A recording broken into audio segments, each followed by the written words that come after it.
这本书呢是范用先生编的，就才在去世以前生前编的书，让我来设计，所以这本书我就很用心设计。《春都记》了，是范用先生他跟很多作家的通信，叶圣陶啊、胡玉芝啊、张伯驹啊、陈百成什么，设计这个书的过程当中，也没有想到用这个像，就是我自己随便看他照片，随便画的时候，画了张速写，我觉得速写画得很成功，而且手画得很有力量。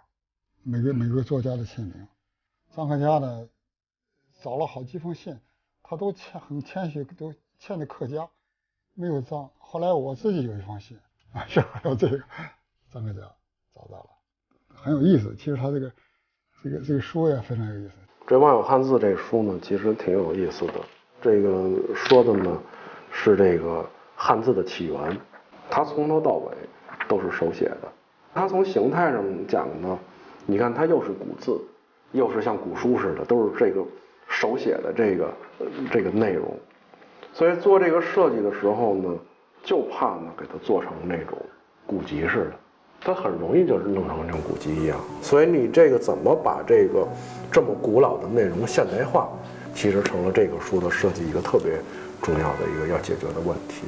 你看他用了一个特别猛的这么一个图，过去有一个说法叫仓颉造字嘛，就是说这个他是这个仰观星辰俯察大地嘛，看这个鸟兽的这个留在这地上的那个痕迹，于是呢创造了汉字，是吧？它其实它是有来源的。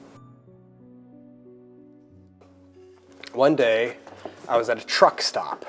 On the side of this giant 18-wheeler, semi-truck, were these insignias on the tire.